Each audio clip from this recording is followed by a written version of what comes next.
I got a great comment lately. It says, Matilda surely makes your videos come to life. Dave, give her more screen time.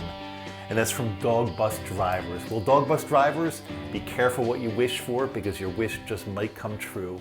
Hello there, welcome back. My name is Matilda L'Mishpacha. I am the owner of L'Mishpacha Family Campground, and trust me, I've seen it all. Today I'm going to share with you the 10 most common RV campground mistakes that I have seen over the years.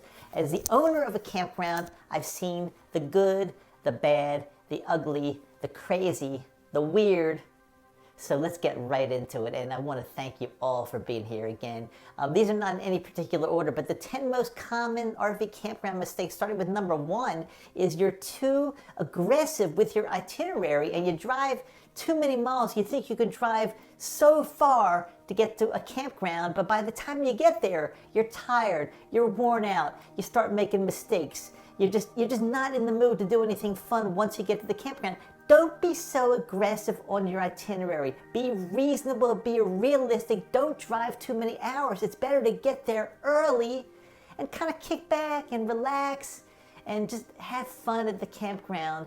If you get there late, dark, tired, it's not good. That's no fun. That's not what RVing is all about. Number two is you put your awning out, but you forget to take the awning in either at night or when you go out somewhere. And trust me, darling, sometimes wind is unpredictable. I've seen awnings ripped off. I've seen metal framework for the awnings, the attachments totally get ripped apart.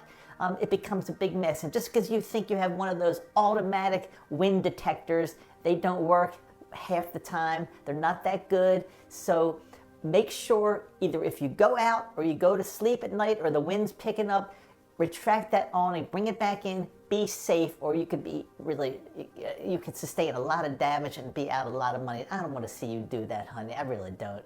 Number 3 is you forget to disconnect. You forget to disconnect something and you start driving away and I don't need to say anything more about that. You got a mess on your hands. If you forgot to disconnect the electric, the power cord, the hose,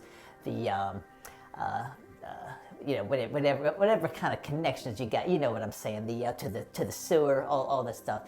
You can't forget doing that. Number 4 is sometimes you're going to be a meshugana neighbor. And what that means, and at the L'Mishpacha Family Campgrounds, there's no such thing as that, because if you are a meshugana neighbor, like somebody that's inconsiderate and noisy, we kick you right out of our campground. But there's some campgrounds that, they're going to put up with the stuff and they're not going to kick you out.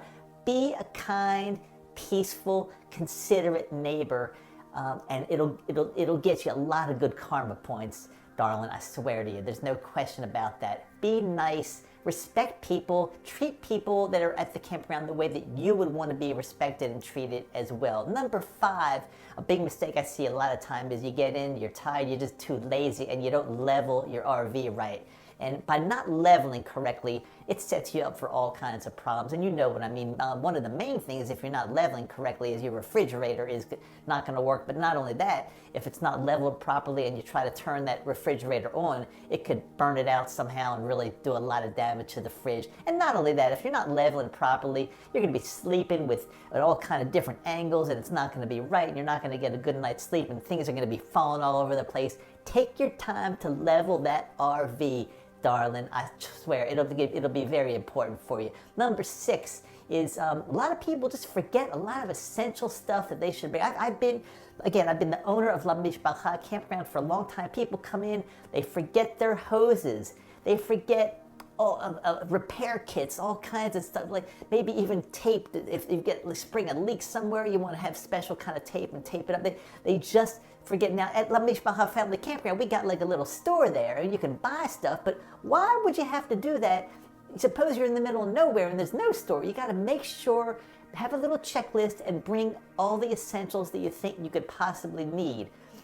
Okay, now, number 7, I've seen this happen, and this actually happened to Dr. Dave about a year ago. He didn't check his hose, his freshwater hose, and when he got to a campground, he inserted his hose, installed his hose, fresh water, and sure enough, it was leaking. It was a bad hose. He didn't check it ahead of time, so he had to go all the way up into the campground office. And luckily, they had an extra hose they were able to lend him. But just make sure you check all your stuff, that it's operable and it's working. Especially if you haven't used your RV in quite some time. Just check it all out. Make sure it's all there. Make sure there are no leaks and nothing's broken or anything like that. It'll save you a lot of time, aggravation, and money. Number 8. I've seen people that just pack way too much chazarai, too much junk, and it's bad for the feng shui, number 1. Number 2, you just don't need all this stuff, and it's a mess. Only bring what you need on your RV trip. Don't bring all kinds of extra crap, because the space and the storage in your RV is limited, sweetheart. You don't want to have a messy little place there. So just bring what you need.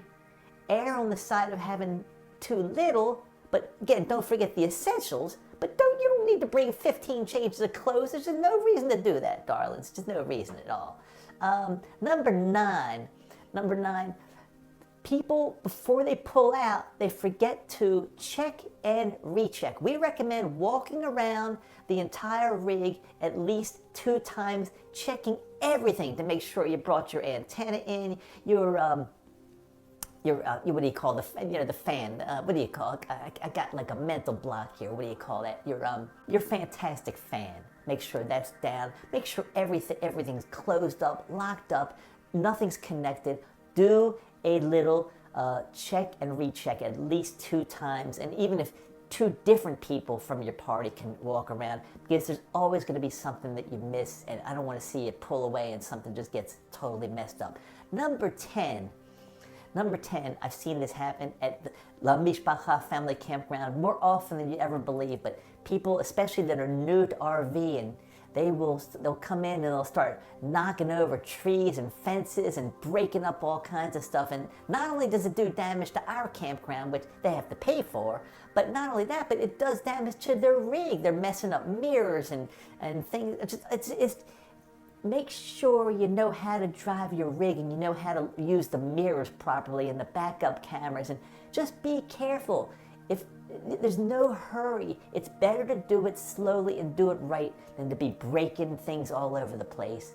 Those are my 10 most common RV campground mistakes that I see. If you have any more, if you know of any more, write them in the comments section. We'd love to see more, and as always, we love your comments. We welcome comments. We welcome likes down there, and I just want to, again, thank Dr. Dave for letting me come back on the RV Dummy channel, because I've got a lot of wealth of information that I can help you with, and I don't think I'll ever run out of anything. So good to see you. Give your comments, and see you next time. I'm Matilda L'Mishpacha, owner of L'Mishpacha Family Campground, in for the RV Dummy, Dr. Dave. See you next time.